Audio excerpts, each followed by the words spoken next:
In a sex ed class, like if the teacher said something related to anatomy, people would giggle and be like, oh, she said this, like, haha. But then if I was teaching it and someone started laughing, but I wasn't laughing, and we're like the same age or like very close in age, and then they would be like, oh, why is it? I guess it's not funny. I started working with the Illinois Caucus for Adolescent Health at the beginning of high school. I came to ICA not really knowing what reproductive justice was. But then when I started doing that work, I realized that reproductive justice can be applied to anyone, and it's just like it affects everyone, whatever body you have and whatever identity you are. When I realized that, that's when I realized that that's like the work that I wanted to be doing. You should be able to make choices for your own body. Making sure that everybody has that choice, because I think that's where people's power comes from.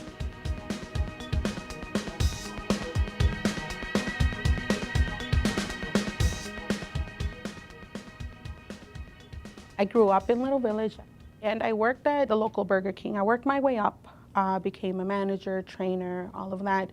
But I always remembered that I wanted to come back to the community, right, and do something there.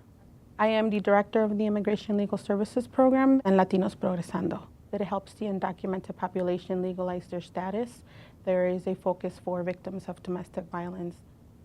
I knew the difficulties that undocumented communities face because that's my life, but I never realized, I guess I never put it together, never sat down and thought about, you know, all of the fears that the undocumented victims of domestic violence have. To fear that because they're a victim of domestic violence and calling the police to report a crime, that the focus will switch from being a victim of domestic violence to being undocumented, and fearing them taking their children away.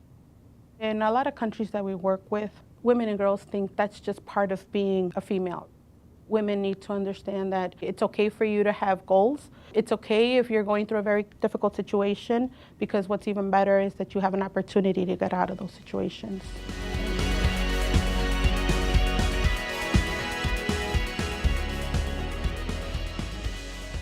I was on a team at the University of Chicago to do a 3-year follow-up study of teenage welfare mothers.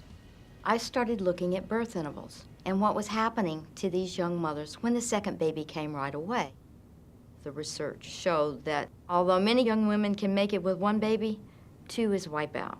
I took my results to the state and said, couldn't we do something about this interval? And they literally said, yes, do it. We've gone from serving 12 young mothers to well over 4,000.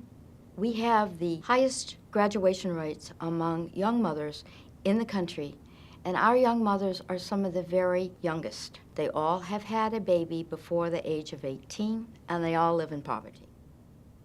They're giving very intense training, and they're hired, paid an hourly stipend, to work as subsequent pregnancy peer educators in their own schools and neighborhoods. They reach approximately 2,000 other adolescents each year with critical information. And they're very good communicators when they stand up in front of a classroom and say, don't do this. This is really hard, trying to stay in school and be a good mother. People often write off young mothers and they blame young mothers. But it's not the end of their life. Let's invest in these young women, get them, we call it a bump in the road. It's harder, it's much harder. But with the appropriate support and the appropriate training, they can make it.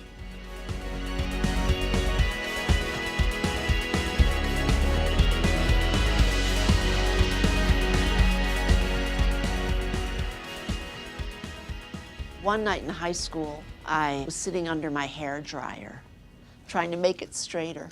And I started reading The Second Sex, and I suddenly knew what the problem was, you know? That's what got me into the women's movement. In 1979 or 80, I had just become disabled, and I didn't know any disabled people. And all I knew were was the myth of disability. I heard about an organization. Everyone at Access Living was disabled.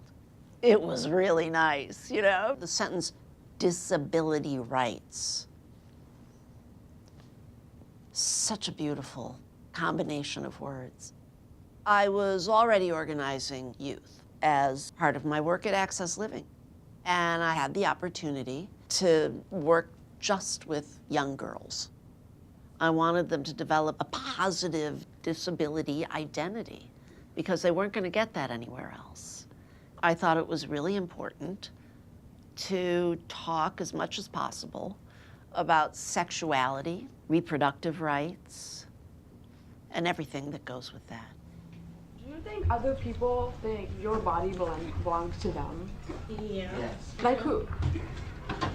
Like a boyfriend that I had. Okay. Anybody else other than boyfriend? Doctors sometimes feel that or act that way. You know, even if they act that way, they may not say, oh, that's, you know, you belong to me. But it's like a feeling you get. Suddenly you feel like you're not in control of your own body. You don't even, it's not yours. People are making decisions about what to do with it. I think you just feel that you have to do something for you, and what you have to do for you is something that goes beyond you. So I just did what I had to do, and I had a great time.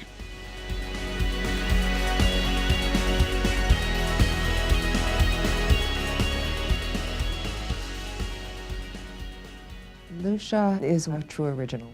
She is an artist, a social activist. Lucia was a feminist from the time I think she was a child.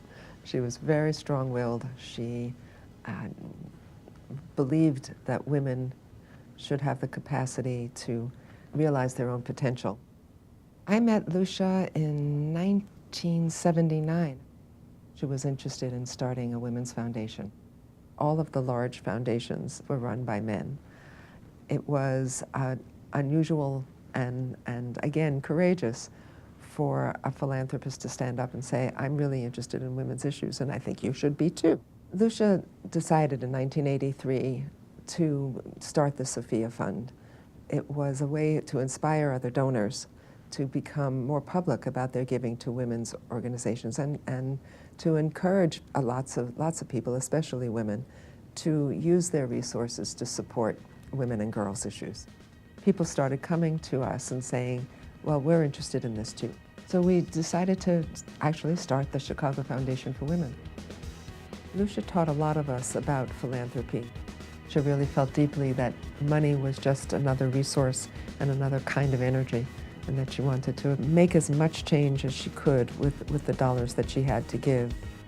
That was really her calling.